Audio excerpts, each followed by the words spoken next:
Hello friends, welcome back to our channel. This is Lavanya. ఈరోజు ప్రధాన దినపత్రికల్లో వచ్చినటువంటి విద్య ఉద్యోగ సమాచారం గురించి చూద్దాం. మంచి అప్డేట్స్ అయితే ఈ వీడియోలో అయితే ఉన్నాయి. అండ్ చూసే ప్రతి ఒక్కరూ వీడియోని పూర్తిగా చూడండి, మంచి అప్డేట్స్ ఉన్నాయి కాబట్టి. అండ్ వీడియోని ఖచ్చితంగా లైక్ చేయండి, ఎందుకంటే విద్య ఉద్యోగానికి సంబంధించిన ఏ చిన్న ఇన్ఫర్మేషన్ ఉన్నా కూడా మన వీడియోలో నేనైతే డైలీ చెప్పడం అయితే జరుగుతుంది. సో దట్ లైక్ చేయండి. అండ్ ఏదో ఒకటైతే మీ ఫ్రెండ్స్ కూడా యూజ్ అవుతుంది, సో వాళ్ళకు కూడా షేర్ అయితే చేయండి. అయితే మనకు ఈరోజు అప్డేట్స్ కనుక చూసినట్టయితే మనము ఫస్ట్ వార్త, మొదలు కానున్న కొలువుల జాతర అన్నట్టుగా చూడొచ్చు. మనం ఇక్కడ వివిధ శాఖల్లో ఖాళీలు ఇలా ఉండొచ్చని అంచనా అన్నట్టుగా ఇక్కడ ఇవ్వడం అయితే జరిగింది. అండ్ భర్తీకి సిద్ధంగా 56,000కు పైగా ఉద్యోగాలు, ఆయా శాఖల నుంచి ప్రభుత్వానికి నివేదికలు, త్వరలో 18,236 పోస్టులకు నోటిఫికేషన్లు అన్నట్టుగా ఇక్కడ చూసినట్టయితే మనము పోలీసు శాఖలో వచ్చేసి 12,150, వైద్య శాఖలో 2,762, అండ్ ఆర్టీసీలో 3,038, అండ్ గురుకులాల్లో 2,850, ఇంజనీరింగ్లో వచ్చేసి 2,510, వ్యవసాయ శాఖలో 148, R&Bలో వచ్చేసి 185, రెవెన్యూలో వచ్చేసి 10,954, మహిళా శిశు సంక్షేమంలో వచ్చేసి 14,236, ఇతర శాఖల్లో వచ్చేసి గ్రూప్ 1 పోస్టులు కూడా ఉండే ఛాన్స్ అయితే అన్నట్టుగా ఇక్కడ వచ్చింది. మొత్తంగా 18,236 పోస్టులకు నోటిఫికేషన్లు అయితే ఈ 1.5 మంత్లో అయితే వచ్చే అవకాశాలు అయితే ఉన్నాయి. అంటే జూన్ 2వ తేదీ లోపల వచ్చే అవకాశాలు అయితే ఉన్నటువంటి జాబ్స్ అనమాట. అండ్ దీనికి సంబంధించినటువంటి క్లియర్ వీడియో అయితే నేను నిన్ననే ఈవినింగ్ అయితే అప్లోడ్ అయితే చేశాను. చాలా క్లియర్ వీడియో అయితే ఏ జాబ్స్ ముందొస్తాయి, ఏ నోటిఫికేషన్లు ముందొస్తాయి అనే విషయాన్ని అయితే ఆ వీడియోలో చాలా క్లియర్గా అయితే ఎక్స్ప్లెయిన్ చేశాను. ఒక్కసారి ఎవరైనా వీడియో చూడని వాళ్ళు ఉంటే ఖచ్చితంగా ఆ వీడియో చూసే ప్రయత్నం చేయండి, మీకు చాలా యూస్ఫుల్గా అయితే ఉంటుంది. ఏ జాబ్కి ప్రిపేర్ అవ్వాలి ఏంటి ప్రతి విషయం కూడా అందులో అయితే ఉంది. సో ఒకసారి చూడండి. ఆ వీడియోకి సంబంధించిన లింక్ వచ్చేసి నేను డిస్క్రిప్షన్లో ఇస్తాను, అండ్ ఫస్ట్ కామెంట్లో కూడా తెలియజేస్తాను. సో దట్ ఆ లింక్ ద్వారా మీరైతే చూడొచ్చును. సో ఇక ఈరోజు వచ్చిన న్యూస్లో వచ్చినటువంటి విషయాన్ని మనం కనుక చూసినట్టయితే నిన్ననే ఆల్రెడీ చెప్పుకున్నాం, సేమ్ అదే అయితే ఉందన్నమాట. ఇందులో ఒకసారి చూద్దాం కొత్త అభ్యర్థుల కోసం. ఓకే, రాష్ట్రంలో మళ్ళీ సర్కారు కొలువుల జాతర అయితే మొదలు కానుంది. ఎస్సీ వర్గీకరణ ప్రక్రియ పూర్తయిన నేపథ్యంలో వివిధ శాఖల్లోని ఖాళీ పోస్టులను భర్తీ చేయాలని ప్రభుత్వం అయితే యోచిస్తోంది. ఈ మేరకు అన్ని ప్రభుత్వ విభాగాల్లో ఖాళీగా ఉన్న పోస్టుల లెక్కలను అయితే తేల్చే పనిలో అధికారులు నిమగ్నం అయితే అయ్యారు. సో అధికారిక వర్గాల ద్వారా అందిన ప్రాథమిక సమాచారం మేరకు ఏంటంటే 56,740కి పైగా పోస్టులు అయితే ఖాళీగా ఉన్నాయి. అయితే ఇందులో ఇప్పటికే గుర్తించారనమాట, కొన్ని రకాల ఖాళీలను అయితే గుర్తించారు. అయితే ఇందులో వచ్చేసి ఎక్కువగా ఖాళీలు ఎందులో ఉన్నాయంటే అంగన్వాడీ పోస్టులు అయితే ఎక్కువగా ఉన్నాయి. ఎంత ఉన్నాయంటే 14,236 పోస్టులు అయితే ఉన్నాయి. అండ్ వచ్చేసి రెవెన్యూ డిపార్ట్మెంట్లో వచ్చేసి మనకు 10,954 పోస్టులు అయితే ఉన్నాయి. అండ్ గ్రూప్ 1కి సంబంధించినటువంటి కొన్ని పోస్టుల గురించి అయితే ఇంకా అయితే దానికి సంబంధించిన ఇన్ఫర్మేషన్స్ అంటే పోస్టులు ఎన్ని ఉన్నాయని స్పెసిఫిక్గా అయితే ఏం చెప్పడం అయితే లేదు. సో దానికి సంబంధించిన ఇన్ఫర్మేషన్ వచ్చిన తర్వాత అయితే దీని లెక్క అంటే దీని పోస్టులు అయితే ఎన్ని ఉన్నాయనేసి ఇంకా పెరగడం అయితే అవకాశం అయితే ఉంటుంది. అండ్ గ్రూప్ 2, గ్రూప్ 3, గ్రూప్ 4 పోస్టులకు సంబంధించి కూడా ఈ నోటిఫికేషన్లు ఈ మధ్య భర్తీ చేసే అవకాశం అయితే ఉందన్నమాట, మళ్ళీ నోటిఫికేషన్స్ ఇచ్చి. అండ్ ప్రాథమిక జాబితాలో ఉన్న ఖాళీల భర్తీకి గాను మనకు ఇక్కడ చూసినట్టయితే వివిధ శాఖల్లో కలిపి మొత్తంగా 18,236 పోస్టులకు అయితే త్వరలో నోటిఫికేషన్స్ అయితే ఇచ్చే ఛాన్స్ అయితే ఉంది. అండ్ రంగం దీనికి సంబంధించింది టోటల్గా అయితే క్లియర్గా ఉంది. సో ఈ 1.5 మంత్లో అంటే ఏప్రిల్ చివరి కల్లా 1-2 నోటిఫికేషన్స్ అయితే వచ్చే ఛాన్స్ ఉంది. అండ్ మేలో వచ్చేసి మొత్తం నోటిఫికేషన్స్ వచ్చే ఛాన్స్ అయితే ఉంది. ఈ 18,236 పోస్టులకు గాను అన్ని శాఖలలో మనకి క్లియర్గా నేను చెప్తున్నాను. సో అన్ని శాఖలలో వచ్చేసి నోటిఫికేషన్లు అయితే ఇచ్చే ఛాన్స్ అయితే ఉంది. సో అభ్యర్థులు ఖచ్చితంగా మీ ప్రిపరేషన్ని సీరియస్గా ప్రిపేర్ అయితే కండి. సో ప్రిపరేషన్ని ఫాస్ట్ చేయండి. సో బుక్స్, ప్రాక్టీస్ బిట్స్ ప్రతి ఒక్కటి దగ్గర పెట్టేసుకోండి. సో మళ్ళీ దాని గురించి వెతకడం, దీని గురించి సెర్చ్ చేయడం అలా చేసుకోకండి. ఖచ్చితంగా ప్రిపేర్ అయితే కండి, చాలా బాగా ప్రిపేర్ కండి. సీరియస్ ఆస్పిరెంట్స్ అయితే అసలు మీరు టైం వేస్ట్ చేయకుండా ప్రిపేర్ అవ్వడానికి ట్రై చేయండి. ఓకే, అండ్ ఇక్కడ చూసినట్టయితే ఇంకా దీని గురించి అయితే రాష్ట్రంలో ఉద్యోగ ఖాళీల భర్తీ కోసం ప్రభుత్వం ప్రత్యేకంగా జాబ్ క్యాలెండర్ని అయితే ప్రకటించింది. ఇది మనకు తెలిసింది.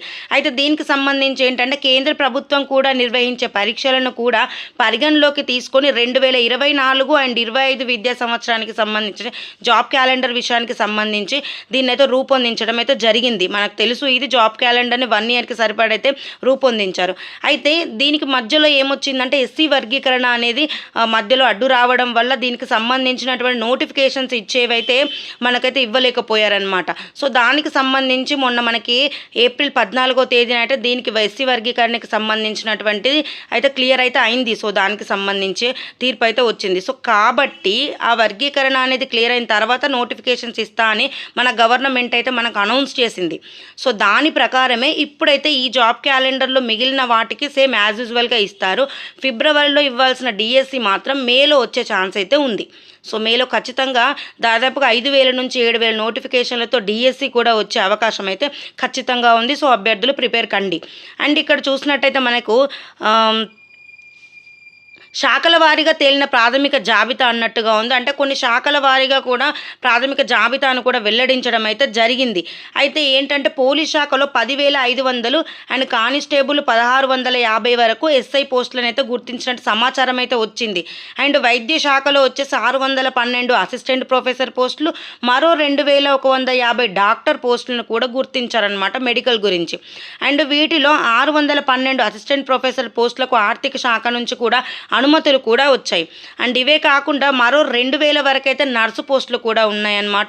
మొత్తంగా వైద్యారోగ్య శాఖలో వచ్చేసి మొత్తానికి 6,000కు పైగా మనకు పోస్టులు ఉండే అవకాశం కూడా ఉంది. ఆర్టీసీలో వచ్చేసి 338 పోస్టులకు సంబంధించినటువంటి ఇప్పటికే ఆర్టీసీ ఎండీ వచ్చే సజ్జనార్ ఒక ప్రకటనలో దీనికి సంబంధించిన ఇన్ఫర్మేషన్ తెలిపారు. అండ్ నిన్న దినపత్రికలో కూడా ఇది రావడం జరిగింది. సో నేను మీకు చెప్పాను. అండ్ పలు శాఖల్లో ఇంజనీరింగ్ విభాగాల్లో కలిపి 2,510 పోస్టులు, వ్యవసాయ శాఖలో వచ్చేసి 148, R&Bలో 185 నుంచి 200 పోస్టుల వరకు అయితే ఖాళీగా ఉన్నాయన్నట్టుగా దీనికి సంబంధించినటువంటి ఇన్ఫర్మేషన్స్ అనమాట. అండ్ 4,000 జీపీఓ పోస్టులకు నోటిఫికేషన్ అన్నట్టుగా మనం ఇక్కడ చూడొచ్చు.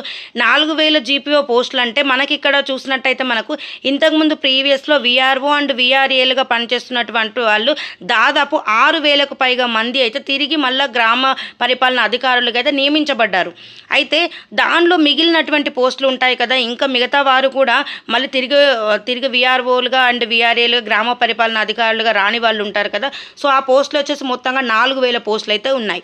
ఈ 4,000 పోస్టులను ఎలా ఫిలప్ చేస్తారంటే కొత్త నోటిఫికేషన్ ఇస్తారు. దీనికి సంబంధించి ఈ 4,000 పోస్టులకు కొత్త నోటిఫికేషన్ ఇచ్చి అభ్యర్థులకైతే ఈ జాబ్స్ని అయితే ఇవ్వడం అయితే జరుగుతుంది. సో నిరుద్యోగులు దీన్ని కూడా యూజ్ చేసుకోవచ్చు అనమాట. మనకి దీనికి కూడా ప్రిపేర్ అయితే అవ్వచ్చు. ఈ 4,000 జాబ్స్కి కూడా పోటీ పడవచ్చును. ఓకేనా, ఇది గమనించాలి. అండ్ వచ్చేసి మనకి ఇక్కడ రెవెన్యూ అండ్ అంగన్వాడీ టీచర్ల భర్తీకి త్వరలో నోటిఫికేషన్లు వెలువడే అవకాశం ఉంది. ఈ నెలలో వచ్చే ఛాన్స్ అయితే ఉందండి. క్లియర్గా చెప్తున్నాను, ఈ నెల ఎండింగ్లో అయితే దీనికి సంబంధించినటువంటి మనకు నోటిఫికేషన్ వచ్చే ఛాన్స్ అయితే ఉంది. సో అభ్యర్థులు ప్రిపేర్ అయితే కండి, మరీ చెప్తున్నాను. సో ప్రిపరేషన్ ఎక్కడ స్టాప్ చేయొద్దు, ఖచ్చితంగా ప్రిపేర్ అయితే కండి. ఓకేనా. నెక్స్ట్ వార్త చూసినట్టయితే మనం ఇక్కడ ఇంటర్ ఆర్ట్స్ భాషా సబ్జెక్టుల్లో అంతర్గత మార్కులు అని ఇక్కడ చూసినట్టయితే మనము సర్కారుకు ఇంటర్ బోర్డు ప్రతిపాదన. ఇంటర్లో ఆర్ట్స్ గ్రూప్తో పాటు భాషా సబ్జెక్టుల్లో అంతర్గత అంటే ఇంటర్నల్ మార్కులు ప్రవేశపెట్టాలని ఇంటర్ బోర్డు అయితే భావిస్తోంది. 100 మార్కుల్లో 20 మార్కులకు ప్రాజెక్టులు, అసైన్మెంటు తదితరాల పేరిట ఇంటర్నల్ మార్కులు కేటాయించి 80 మార్కులకు రాత పరీక్ష జరపాలని ఆలోచన అయితే చేస్తుంది. ఈ మేరకు బోర్డు రాష్ట్ర ప్రభుత్వానికి ప్రతిపాదించింది. ఈ విధంగానే రాష్ట్రంలో ఆంగ్లం సబ్జెక్టులో 2023 అండ్ 24 విద్యా సంవత్సరానికి సంబంధించి ఫస్ట్ ఇయర్లో వచ్చేసి ప్రాక్టికల్స్కు 20 మార్క్స్ అయితే కేటాయించడం జరిగింది. అండ్ 2024-25 విద్యా సంవత్సరానికి సంబంధించి అండ్ ద్వితీయ విద్యా సంవత్సరానికి సంబంధించి అదే విధానాన్ని కూడా అమలు చేయడం జరిగింది. అదే తరహాలో భాషా సబ్జెక్టులతో పాటు హెచ్ఈసి, ఎంఈసి, సిఈసి గ్రూపుల్లో కూడా ఇంటర్నల్ మార్కులు ఇవ్వాలన్నది బోర్డు యొక్క ప్రతిపాదన అనమాట. అయితే జూన్ నుంచి ప్రారంభమయ్యే విద్యా సంవత్సరానికి సంబంధించి అంటే 2025-26 విద్యా సంవత్సరం నుంచి ఇంటర్ పాఠ్య ప్రణాళిక అంటే సిలబస్లో మార్పులు అయితే చేస్తున్నారు. ఈ క్రమంలోనే సిలబస్ రివిజన్ కమిటీలో నిపుణులు సిఫారసు చేసిన మేరకు ఆయా ప్రతిపాదనలకు ఇంటర్ బోర్డు కార్యదర్శి కృష్ణ ఆదిత్య అయితే దీనికి సంబంధించి ఇంటర్నల్ మార్క్స్ కూడా ఉంటాయన్నట్టుగా దీనికి సంబంధించి అయితే రావడం జరిగింది. ఒక్కో సంవత్సరానికి 15 మార్కుల చొప్పున ఇస్తారు అన్నట్టుగా అయితే ఇంటర్నల్ మార్క్స్ ఇస్తారన్నట్టుగా దీనికి సంబంధించినటువంటి అయితే వచ్చిందనమాట. అయితే ప్రభుత్వం దీన్ని యాక్సెప్ట్ చేస్తుందా లేదా అన్నట్టుగా దీనికి సంబంధించి వచ్చింది. చూద్దాం ఏం జరుగుతుందో. అండ్ నెక్స్ట్ చూసినట్టయితే లోకాయుక్తకు డిఎస్సి స్పోర్ట్స్ కోటా అక్రమాలు అన్నట్టుగా ఇక్కడ చూసినట్టయితే ఫేక్ సర్టిఫికెట్లతో ఉద్యోగాలు, ఫిర్యాదు చేసినటువంటి బాధితులు స్పోర్ట్స్ అథారిటీ నివేదికను తిప్పి పంపించినటువంటి విద్యాశాఖ. DSC 2024 sports quota teacher recruitment వివాదం అయితే రోజు రోజుకి ముదురుతున్నది. ఒక్కో టీచర్ పోస్ట్ను 15 లక్షలకైతే అమ్ముకున్నట్టు అభ్యర్థులు ఆరోపిస్తున్నారు. అర్హులను పక్కన పెట్టి అనర్హులకైతే ఉద్యోగాలు ఇచ్చారని అంటున్నారు. ఈ వ్యవహారం లోకాయుక్తకైతే చేరింది. స్పోర్ట్స్ కోటా అక్రమ నియామకాలపై విచారణ జరిపించాలని కోరుతూ సామాజిక కార్యకర్త జోరు తిరుపతి అయితే బుధవారం లోకాయుక్తకైతే ఫిర్యాదు చేయడం అయితే జరిగింది.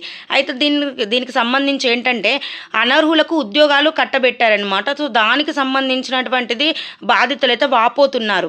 అయితే ఇక్కడ 43 పేజీల ఆధారాలతో దీనికి సంబంధించిన ఫిర్యాదు కూడా చేయడం అయితే కంప్లైంట్ కూడా చేయడం అయితే జరిగింది. అయితే ఇది పరిశీలించినటువంటి లోకాయుక్తకు విచారణకు అనుమతించి డిఎస్సి 2024లో స్పోర్ట్స్ కోటాలో టీచర్ ఉద్యోగాల భర్తీలో లంచాలు పుచ్చుకున్న కొంతమంది అధికారులు అనర్హులుగా ఉద్యోగాలు కట్టబెట్టారని అభ్యర్థుల ఆరోపణలు అయితే చేశారు ఆ కంప్లైంట్లో. అయితే దీంతో 3 సార్లు సర్టిఫికేట్ వెరిఫికేషన్ అయితే నిర్వహించారు. సో అయినా కూడా ఇప్పటి వరకు అదైతే దాని గురించి అయితే ఏమీ కూడా తేల్చలేదన్నమాట. అయితే కొందరు అభ్యర్థులు హైకోర్టును ఆశ్రయించడం జరిగింది. హైకోర్టు రీవెరిఫికేషన్ చేయించి నిర్వహించాలని ఆదేశించింది. అయితే దీనిపై 4 నెలల అధికారులు నాంచుతున్నారనమాట. 4 నెలల నుంచి కూడా దీనికి సంబంధించిన ఎలాంటి ఇన్ఫర్మేషన్ కూడా ఇవ్వడం లేదు. సో ఈ విషయంపై స్పోర్ట్స్ అథారిటీ సమర్పించినటువంటి నివేదికను విద్యాశాఖ అయితే తిప్పి పంపించింది.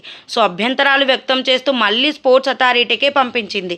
ఇలా అధికారులు ఒకరిపై ఒకరు నెపం వేసుకుంటూ అన్యాయం చేస్తున్నారన్నట్టుగా అభ్యర్థులు వాపోతున్నారన్నట్టుగా దీనికి సంబంధించి వచ్చింది. అండ్ అక్రమంగా ఉద్యోగాలు పొందిన వారిని కాపాడుకునేందుకు ఇలా 6 నెలలుగా నాంచుతున్నారని బాధితులతో వాపోతున్నారన్నట్టుగా అయితే దీనికి సంబంధించినటువంటి అంటే 2024లో డిఎస్సి జరిగింది. సో దానిలో స్పోర్ట్స్ కోటా సంబంధించినటువంటి ఇన్ఫర్మేషన్ అయితే ఇలా ఉంది. సో 15 లక్షలకు జాబ్ అమ్ముకున్నారన్నట్టుగా దీనికి సంబంధించినటువంటి ఇన్ఫర్మేషన్ అయితే రావడం జరిగింది. ఓకే, నెక్స్ట్ టీచర్లు ఏం చేస్తున్నారు? ప్రభుత్వ టీచర్ల సమగ్ర సమాచారం సేకరణకు థర్డ్ పార్టీ అన్నట్టుగా ఇక్కడ చూసినట్టయితే మనం ఏప్రిల్ 21 వరకు సమగ్ర సర్వే, క్షేత్రస్థాయి వాస్తవాలు తెలుసుకోవడమే లక్ష్యం. యూడైడ్ వివరాలపైన సమగ్ర ఆరా. మే 15 కల్లా పాఠశాలలకు కార్యాచరణ ప్రణాళిక. రాష్ట్రంలోని ప్రభుత్వ ఉపాధ్యాయుల సమగ్ర సమాచారం సేకరించేందుకు థర్డ్ పార్టీతో సర్వే చేయిస్తున్నారు. ఆయా జిల్లాలోని డైట్ కాలేజీ విద్యార్థులకు ఆ బాధ్యతలైతే అప్పగించారు. ఈ నెల 15 నుంచి సమగ్ర సర్వే మొదలైంది. 21వ తేదీ వరకు ఇదైతే కొనసాగుతుంది. అండ్ ఈ ప్రక్రియనంతా రాష్ట్ర విద్యాశాఖ అయితే పర్యవేక్షిస్తుంది. అయితే విద్యాశాఖ నిర్ణయంపై ఉపాధ్యాయ సంఘాలు మండిపడుతున్నాయి. ఎందుకంటే పాఠశాల విద్యాశాఖ మాత్రం టీచర్ల అనుమానాల్లో అర్థం లేదని అయితే చెప్తోంది అన్నట్టుగా దీనికి సంబంధించి ఇక్కడ ఉద్దేశం ఏంటి అని చూసినట్టయితే రాష్ట్రంలో 26,000 ప్రభుత్వ స్కూల్స్ అయితే ఉన్నాయి. వీటిల్లో మౌలిక వసతులపై కేంద్రం డేటా సేకరిస్తుంది. United district information system for education UDISE ద్వారా ఈ సమాచారం అయితే అందిస్తారు. ఇదంతా ఆన్లైన్లో జరుగుతుంది కాబట్టి స్కూల్ హెచ్ఎం ఈ డేటాను క్రోడీకరిస్తారు. దీని ఆధారంగానే స్కూళ్లకు కేంద్రం నిధులైతే పంపించడం జరుగుతుంది. రాష్ట్ర స్కూళ్ళలో సరైన మౌలిక వసతులు లేవని కేంద్రం కొన్నేళ్లుగా అయితే చెప్పడం అయితే జరుగుతుంది. సో టాయిలెట్స్ కానీ, డిజిటల్ తరగతి గదులు, తాగునీటి సదుపాయం, ఇలాంటి విద్యుత్తు, వంటగది, ఫర్నిచర్ లాంటివి ఇలాంటి వాటి గురించి అయితే కేంద్రం వాటి గురించినటువంటి ఫండ్స్ అయితే రిలీజ్ చేస్తుంది. దానికోసం అయితే వీళ్ళకి సంబంధించినటువంటి ఆన్లైన్ డేటాని అయితే అడుగుతుంది. సో మౌలిక వసతులు కల్పించిన వాటిని యూడైస్లో అయితే నమోదు చేయడం లేదని విద్యాశాఖ యొక్క వాదన అనమాట. సో దీనివల్ల నష్టం జరుగుతోందని రాష్ట్ర ప్రభుత్వం భావిస్తోంది. దీనిని దృష్టిలో ఉంచుకొని సమగ్ర సర్వే అనేది చేపట్టినట్టు పాఠశాల విద్యా డైరెక్టర్ చెప్తోంది. యూడైస్లో వివరాలు నమోదు చేయని హెచ్ఎంలపై చర్యలు కూడా తీసుకునే అవకాశం ఉందన్నట్టుగా దీనికి సంబంధించినటువంటి ఈ ఇన్ఫర్మేషన్ అయితే రావడం జరిగింది. నెక్స్ట్ చూసినట్టయితే మనము గ్రూప్ 1 అభ్యర్థుల సర్టిఫికెట్ల తనిఖీ ప్రారంభం అన్నట్టుగా ఇక్కడ చూడొచ్చు మనం. రాష్ట్రంలో గ్రూప్ 1 పోస్టులకు ఎంపికైనటువంటి అభ్యర్థుల సర్టిఫికెట్ల వెరిఫికేషన్ అయితే ప్రారంభమైంది. ఇప్పటికే ఈ తేదీలను రాష్ట్ర పబ్లిక్ సర్వీస్ కమిషన్ అయితే ప్రకటించింది. బుధవారం నుంచి ఈ నెల 21 వరకు నాంపల్లిలోని సురవరం ప్రతాపరెడ్డి వర్సిటీలో సర్టిఫికేట్లను అయితే పరిశీలిస్తున్నారు. ఉదయం 10:30 నుంచి 1:30 గంటల వరకు అండ్ తిరిగి మధ్యాహ్నం 2 గంటల నుంచి 5:30 వరకు అయితే ఈ ప్రక్రియ, ఈ సర్టిఫికేట్ వెరిఫికేషన్కి సంబంధించిన ప్రక్రియ అయితే కొనసాగుతుంది.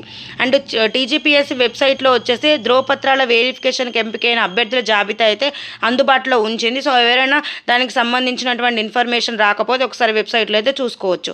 అండ్ పోస్టులకు ఎంపికైన వారు ఒరిజినల్ సర్టిఫికేట్లతో పాటు 2 సెట్ల ఫోటోస్టాప్ కాపీలను కూడా అభ్యర్థులు వాటిపై తమ సంతకాలు కూడా చేసి వెరిఫికేషన్కు వెంట తీసుకురావాలని తెలపడం అయితే జరిగింది. గ్రూప్ వన్ పోస్టుల యొక్క సర్టిఫికేట్ వెరిఫికేషన్ అయితే ఈ నెల 21 వరకు జరుగుతుందనే విషయాన్ని మీరు గమనించగలరు. నెక్స్ట్, వచ్చే వారం నుంచి గురుకుల దరఖాస్తుల స్వీకరణ.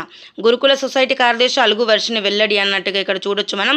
రాష్ట్రంలోని ఎస్సీ గురుకుల జూనియర్ కళాశాలల్లో ప్రవేశానికి వచ్చే వారం నుంచి దరఖాస్తులు అయితే స్వీకరించేందుకు ఏర్పాట్లు చేస్తున్నట్టు గురుకుల సొసైటీ కార్యదర్శి అలుగు వర్షిని అయితే తెలిపారు.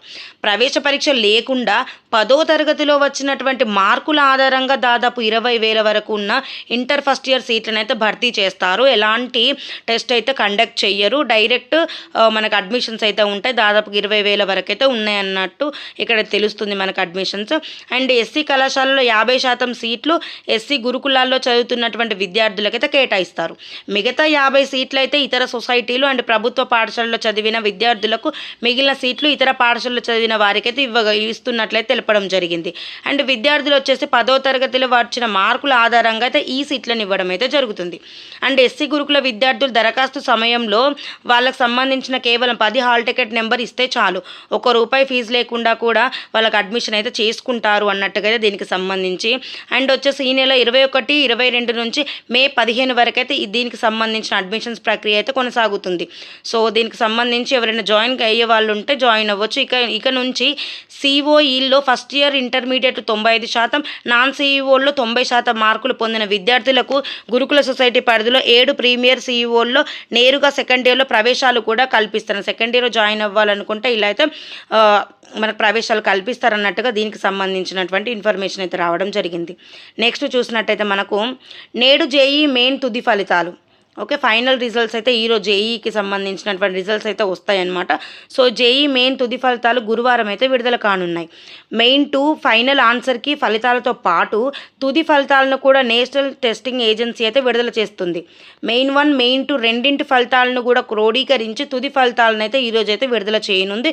సో జేఈ మెయిన్ 1 పరీక్షలను జనవరి 22 నుంచి 30 వరకు అయితే నిర్వహించగా ఫిబ్రవరిలో రిజల్ట్స్ అయితే వచ్చాయి. సో జేఈకి సంబంధించిన మెయిన్ 2 పరీక్షలను ఈ నెల 2వ తేదీ నుంచి 9వ తేదీ వరకు నిర్వహించారు. దానికి సంబంధించిన రిజల్ట్స్ అయితే ఈరోజు అయితే రానున్నాయి. నెక్స్ట్ చూసినట్టయితే 24 నుంచి బడులకు వేసవి సమ్మర్ హాలిడేస్ అయితే వస్తున్నాయి స్కూల్స్కి. సో దీనికి సంబంధించి వచ్చిందనమాట. జూన్ 12న తిరిగి స్కూల్స్ అయితే రీఓపెనింగ్స్ అయితే ఉంటాయన్నమాట. నెక్స్ట్, డిగ్రీ సెమిస్టర్ పరీక్షలు జరిగేనా? డిగ్రీ సెమిస్టర్ పరీక్షలు సజావుగా జరిగేనా అంటే పరిస్థితులు అలా కనిపించడం లేదు. ఫీజు రియంబర్స్మెంట్ బకాయిలు విడుదల చేయకపోవడంతో కాలేజీల యాజమాన్యాలు పరీక్షలు అయితే బహిష్కరించాయి. అంటే ఈ నెలలో డిగ్రీ 2, 4, 6 సెమిస్టర్లకు సంబంధించినటువంటి పరీక్షలు అయితే జరగాల్సి ఉంది. బహిష్కరణ కారణంగా ఎంజీయూ, టీయూల్లో అంటే తెలంగాణ యూనివర్సిటీల్లో పరీక్షలు అయితే వాయిదా వేయాల్సి వచ్చింది. మిగతా వర్సిటీల్లోనూ కూడా పరీక్షలు జరుగుతాయా అన్న అనుమానాలు కూడా వస్తున్నాయన్నట్టుగా దీనికి సంబంధించినటువంటి ఇన్ఫర్మేషన్. అండ్ వచ్చేసి 2 ఏళ్ల బకాయిలు అయితే విడుదల చేయకపోవడంతో తాము ఇబ్బందులు పడుతున్నామని విద్యార్థులు తెలపడం అయితే జరుగుతుంది. నెక్స్ట్ చూసినట్టయితే టెట్కి సంబంధించి టెట్ దరఖాస్తుల్లో ఎడిట్ ఆప్షన్ కూడా యాజ్ యూజువల్గా ఇచ్చారనమాట. ఇప్పుడు అప్లికేషన్స్ అయితే మనకు 15వ తేదీ నుంచి అయితే కంటిన్యూ అవుతున్నాయి. సో దీనికి సంబంధించి ఈ అప్లికేషన్స్తో పాటు ఎడిట్ ఆప్షన్ కూడా అందుబాటులో అయితే ఉంచింది. అయితే ఈ ఎడిట్ ఆప్షన్ వచ్చేసి ఈ నెల 28 నుంచి మే 3 వరకు అయితే ఎడిట్ ఆప్షన్ అయితే చేసుకోవచ్చు అనమాట. అప్లికేషన్ చేసిన తర్వాత ఎడిట్ ఆప్షన్కి 28వ తేదీ నుంచి 3వ తేదీ వరకు అయితే ఎడిట్ చేసుకోవచ్చు ఏమైనా తప్పులు ఉన్నట్టయితే. ఓకేనా. ఇక పేపర్ల వారీగా టెట్ సిలబస్ను సైతం విడుదలైతే చేయడం అయితే జరిగింది అన్నట్టుగా దీనికి సంబంధించి. అండ్ మరొకటి 10 లాసెట్ టెస్ట్ సెంటర్లు బ్లాక్. తగినంత సామర్థ్యం లేకపోవడంతో 10 లాసెట్ సెంటర్లను అయితే అధికారులు బ్లాక్ అయితే చేశారు. సిద్దిపేట, నర్సంపేట, నిజామాబాద్, ఆదిలాబాద్, సంగారెడ్డి, మహబూబ్ నగర్, సత్తుపల్లి, కోదాడ, నల్గొండ, భద్రాద్రి కొత్తగూడెం టెస్ట్ సెంటర్లతో బ్లాక్ చేయడం అయితే జరిగింది, సరైన ఫెసిలిటీస్ లేక. ఓకేనా. దీనికి సంబంధించి అయితే లాసెట్ దరఖాస్తుల గడువు ఈ నెల 30వ తేదీ వరకు అయితే పొడిగించడం కూడా జరిగింది. ఎవరైనా లాసెట్కి అప్లై చేసుకునే వాళ్ళు ఉంటే చేసుకోవచ్చును. అండ్ నెక్స్ట్ చూసినట్టయితే స్పౌస్ కోటాలో 165 మంది టీచర్ల బదిలీ. స్పౌస్ కోటాలో 165 మంది టీచర్లను బదిలీ చేస్తూ పాఠశాల విద్యాశాఖ బుధవారం ఉత్తర్వులు ఇచ్చింది. ఆయా టీచర్ల జాబితాను విద్యాశాఖ డైరెక్టర్ నరసింహారెడ్డి అయితే విడుదల చేయడం అయితే జరిగింది. ఈ నెల 22 వరకు వాళ్ళని రిలీవ్ అయి 23న కేటాయించినటువంటి జిల్లాలోని పాఠశాలలో రిపోర్ట్ చేయాలని సూచించడం జరిగింది. ఇదివరకు వచ్చేసి 834 మంది టీచర్లను కోరుకున్న జిల్లాలకైతే బదిలీ కూడా ట్రాన్స్ఫర్ అయితే చేయడం అయితే జరిగింది అన్నట్టుగా దీనికి సంబంధించి. నెక్స్ట్ చూసినట్టయితే మనము సైనిక్ స్కూల్ మెరిట్ జాబితా అయితే విడుదలైతే అయిందనమాట. సో రుక్మాపూర్ సైనిక్ స్కూల్లో 6వ తరగతి ప్రవేశాలకు కేటగిరీ వారీగా 1:10 నిష్పత్తిలో విద్యార్థుల మెరిట్ జాబితా అయితే విడుదల చేశారు. అంటే తెలంగాణ సాంఘిక సంక్షేమ గురుకుల విద్యాలయ సంస్థ సెక్రటరీ అలుగు వర్షిని అయితే బుధవారం ప్రకటనలో వెల్లడించారు. మెరిట్ జాబితా సంస్థ వెబ్సైట్లో అయితే అందుబాటులో ఉందని, ఫస్ట్గా మెడికల్ పరీక్షకు హాజరు కావాల్సి ఉంటుందని, వివరాలు రిజిస్టర్ చేసుకున్నటువంటి ఫోన్ నెంబర్కు మెసేజ్ రూపంలో అయితే పంపిస్తామని తెలపడం అయితే జరిగింది. అయితే మెడికల్ పరీక్షలో అర్హత సాధించిన విద్యార్థులకు సైనిక్ స్కూల్లో ఫిజికల్ ఫిట్నెస్కి సంబంధించిన టెస్ట్ ఉంటుంది. మల్కాజ్గిరి ఫైన్ ఆర్ట్స్ స్కూల్లో 6వ తరగతిలో ప్రవేశాలకు విద్యార్థుల మెరిట్ జాబితాను కూడా విడుదల చేసినట్టు వెల్లడించారు. మే నెల మొదటి వారంలో ప్రాథమిక పరీక్ష నిర్వహిస్తామని కూడా పేర్కొనడం అయితే జరిగింది. నెక్స్ట్ చూసినట్టయితే మనం నెక్స్ట్ వార్త, యూజీసీ నెట్ పరీక్షకు దరఖాస్తుల ఆహ్వానం అన్నట్టుగా చూడొచ్చు మనం ఇక్కడ. జాతీయ స్థాయిలో నిర్వహించేటువంటి యూజీసీ నెట్ జూన్ 2025 పరీక్షకు దరఖాస్తులు అయితే ఆహ్వానిస్తున్నట్టు National Testing Agency NTA director Rajesh Kumar అయితే బుధవారం ఒక ప్రకటనలో తెలపడం అయితే జరిగింది. దరఖాస్తు అంటే ఆన్లైన్లో అయితే దీనికి సంబంధించిన దరఖాస్తు అయితే చేసుకునేవారు ఈ నెల అంటే ఏప్రిల్ 16 నుంచి మే 7వ తేదీ వరకు అయితే దీనికి సంబంధించిన అప్లికేషన్ డేట్స్ అయితే ఉన్నాయి. సో ఫీజు చెల్లించేందుకు మే 8 వరకు చివరి తేదీ కాగా, దరఖాస్తు చేసిన వారు తమ దరఖాస్తుల్లో ఉన్న తప్పులను సరిదిద్దుకునేందుకు మే 9-10 తేదీల్లో అయితే ఎడిట్ ఆప్షన్ విండో అయితే ఓపెన్ అవుతుందన్నమాట. సో పరీక్ష నిర్వహించే తేదీ వచ్చేసి దాదాపుగా జూన్ 21 నుంచి మనకు జూన్ 30వ తేదీ మధ్యలో అయితే దీనికి సంబంధించిన ఎగ్జామ్ అయితే ఉంటుంది. అండ్ పరీక్ష కేంద్రాలు వచ్చేసి తర్వాత తెలియజేస్తారనేసి ఇక్కడైతే ఉంది. అలాగే సెంటర్ తేదీ ఏ షిఫ్ట్లో జరుగుతుందనే వివరాలు కూడా తర్వాత దీనికి సంబంధించిన వెబ్సైట్లో అయితే ఉంచుతారన్నట్టుగా దీనికి సంబంధించి. అండ్ దీనికి సంబంధించిన పరీక్ష ఫీజు వచ్చేసి 1,150 రూపాయలు అయితే ఉంటుంది. జనరల్, ఈడబ్ల్యూఎస్, ఓబీసీ, ఎన్సీఎల్ అభ్యర్థులకైతే 600 రూపాయలుగా నిర్ణయించినట్లయితే తెలిపారు.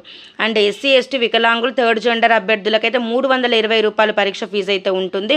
అండ్ డైరెక్టర్ ఆ ప్రకటనలో కొన్ని ఇవైతే తెలపడం అయితే జరిగింది అన్నట్టుగా దీనికి సంబంధించినటువంటి ఇన్ఫర్మేషన్ రావడం జరిగింది. సో ఇది ఈరోజు ఉద్యోగానికి సంబంధించినటువంటి అప్డేట్స్. సో ఈ వీడియోలో కనీసం ఒక్కటైనా మీకు నచ్చింది అనుకుంటున్నాను. సో నచ్చినట్టయితే ఖచ్చితంగా లైక్ చేసి ఇది చాలా యూస్ఫుల్గా ఉంది. సో మీ ఫ్రెండ్స్కి కూడా షేర్ చేయండి. అండ్ మీ వాట్సాప్ గ్రూప్లలో కూడా ఈ వీడియోని అయితే షేర్ చేయండి, చాలా యూస్ఫుల్ అయితే ఉంది. అండ్ మరిన్ని అప్డేట్స్తో మళ్ళీ కలుద్దాం. So thank you everyone.